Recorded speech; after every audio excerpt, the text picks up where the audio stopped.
I'm Julia, Hi, Julia. and I want to follow up on these questions. I can't say I'm new.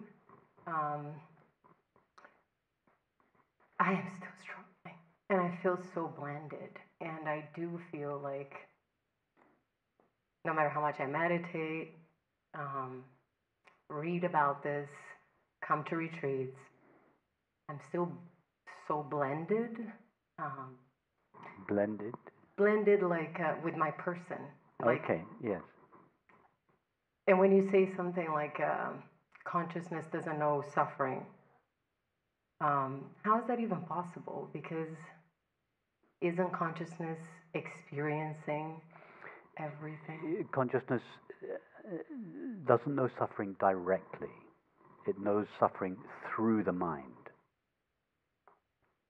Remember, John Smith leads a peaceful life at home. He doesn't suffer when he's alone at home.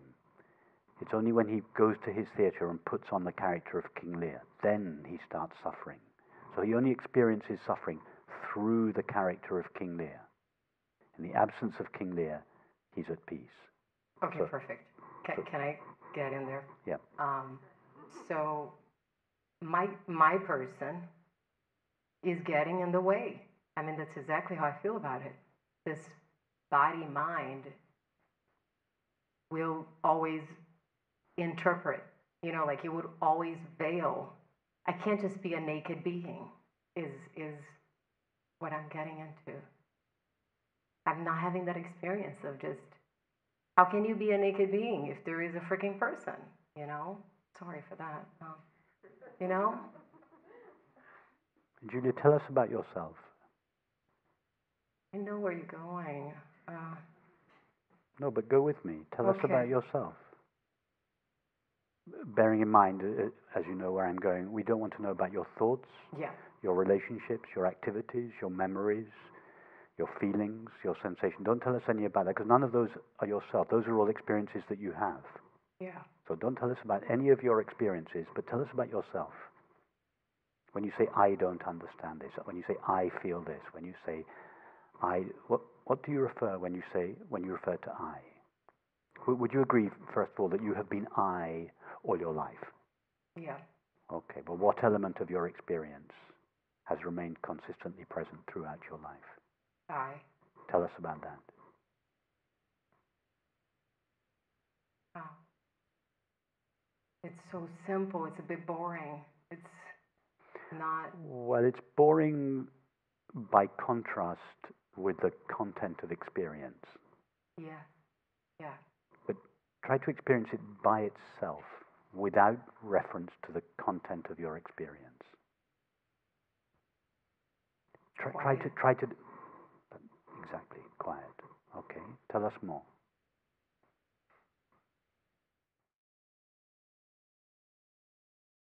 Stillness. Beautiful, tell us more.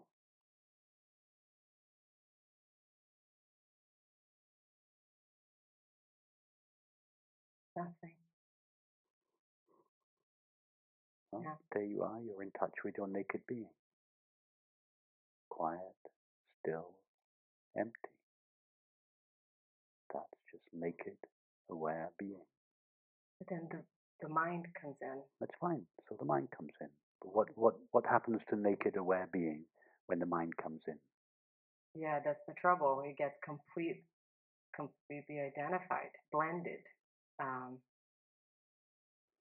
like for example, I will be in the middle of a conversation with a sibling, and all of a sudden I'm completely aware that I'm speaking out of conditioning. Okay, so you become aware of that. Yeah. You're speaking out of conditioning, but in the midst of the conversation with your sibling, there's a pause in the conversation. And what if you were briefly, just, you don't even need to formulate it to yourself, but if you just in a brief pause in the conversation, you to ask yourself, who am I essentially in the midst of this conversation? What would the answer be? That I am. Tell us about its three qualities. I wouldn't have the conversation with my sibling, right? I mean, No, but if in this little pause You're lost in the conversation with your sibling, but then there's a little pause, Uh-huh. 2-second pause, without formulating the question. You ask yourself, who am I really? And in that 2-second pause, you relax the focus of your attention from the content of your conversation. You go back to yourself. And you recognize exactly what you recognized a few minutes ago. I am still, I am at peace, and I am empty. And you carry on with the conversation. And 5 minutes later, there's another 2-second pause. You don't formulate the question to yourself. You don't need to. You just go back to your being. You taste its stillness, its peace, its emptiness. You go back to the conversation. 5 minutes later, a 2-second pause. And you do this regularly. And then after a while, you notice that the being that you contact in those 2-second pauses every 5 minutes, in the intervening 5 minutes when you're talking with your sibling, that being doesn't disappear. It just goes into the background. And then there's a pause, it comes into the foreground. And the conversation goes over, it comes into the background. There's a pause, it comes into the foreground. And after a while, you begin to recognize it, not just in the pauses, but you feel it in the background. And you keep like now, you keep talking with your sibling or your friend, but you feel this still, peaceful, silent being behind the experience. And that somehow conditions the quality of the conversation. You are arguing with your sibling, but then you feel this background, and it conditions your thoughts and feelings. You soften. There's a change in the expression on your face. There's a change in your body language. There's a change in your tone of voice, and your sibling notices this without formulating it. And they also soften. The conflict begins to diminish. You start having a proper conversation. True. True.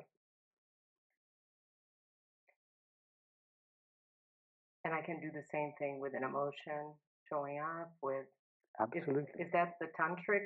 I mean, is that the same? It doesn't matter what it doesn't matter what we call it. Okay. It's. So, but touching, but not, you know what I'm saying, like giving it attention, but not feeding it, and at the same time not pushing it away. Right? The emotion. Yeah. You mean. Well, okay. So now you're not having a conversation with a sibling. You're on your own in the grips of an emotion. Yeah. And emotions, they rise and they fall. You're not always in a heightened state of emotion. So when you're in a heightened state of emotion, you feel you're completely merged with your experience. That's fine. But the emotion diminishes in time, and then there's a pause when it subsides. So when the emotion subsides, in that moment you go back to yourself. When at any moment you go back to yourself is always there. Yourself is like your best friend. 100% loyal, 100% open, 100% available, 100% unjudging, loving, always there for you. Whenever you turn around, she's always there. You just go back to her, go back there. And then something triggers you, the emotion rises again, so you lose contact with your being. It doesn't disappear, it just goes into the background. The emotion takes over in the foreground, then the emotion subsides, and there's your being again in the background. You just touch it again, you taste it again. Oh, such a relief. Your body relaxes.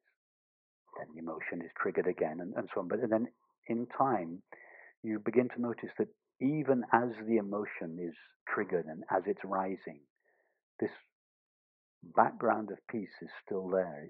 To begin with, it's in the background of the emotion, but in time, it begins to pervade the foreground of your experience. It begins to infiltrate your feelings and soften your feelings.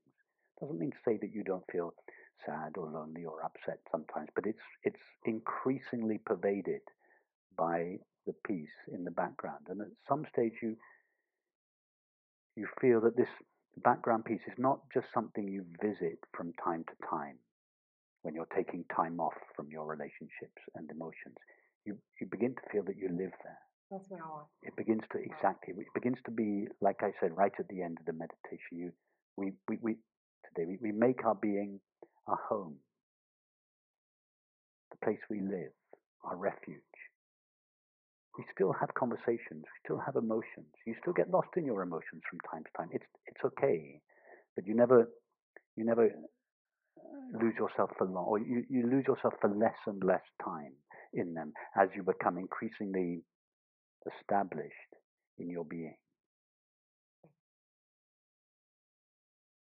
Maybe I should put a timer. I'm serious, like a timer, a little Pomodoro. Yeah, yes, you could. You just put a 5-minute timer on your iPhone. Yeah. Every time it goes off, you say to yourself, "I'm going to pause what I'm doing." You only need to pause for 5 seconds. You don't need to pause for half an hour. Not many of us have. Yeah.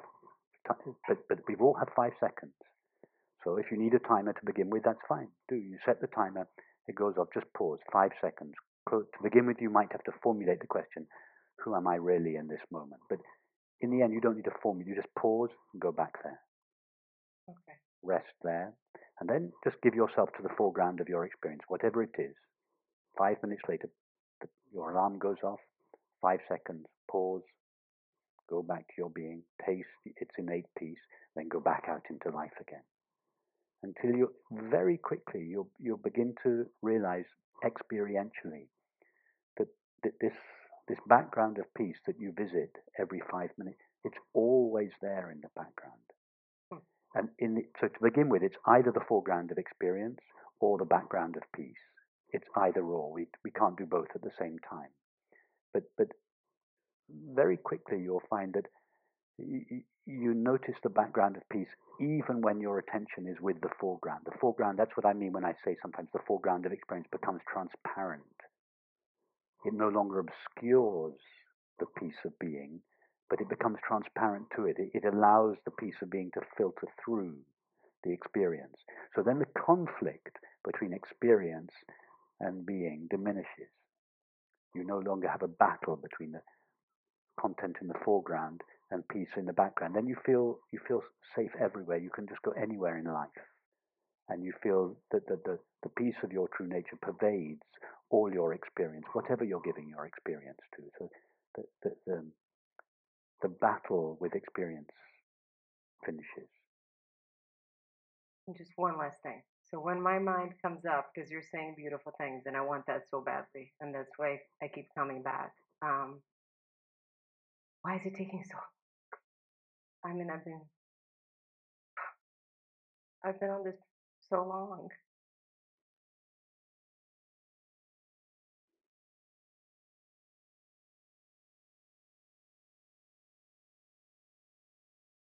Julia, it's not taking so long.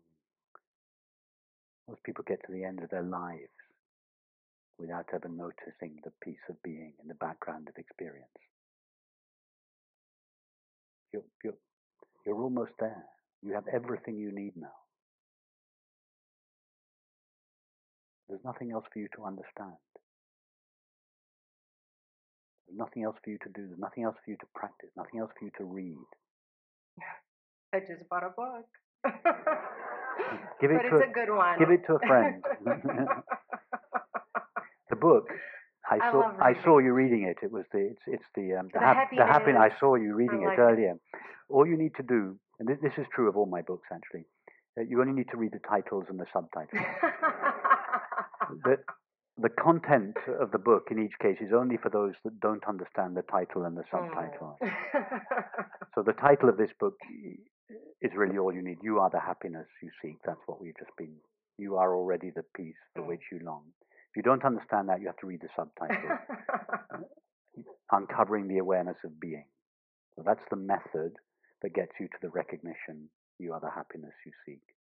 If you've understood that, you don't need to read the book, because all the book is doing is explaining the title and the subtitle. So just take a snapshot of the title on your phone and then give the book to a friend. Don't read it. Thank you so much.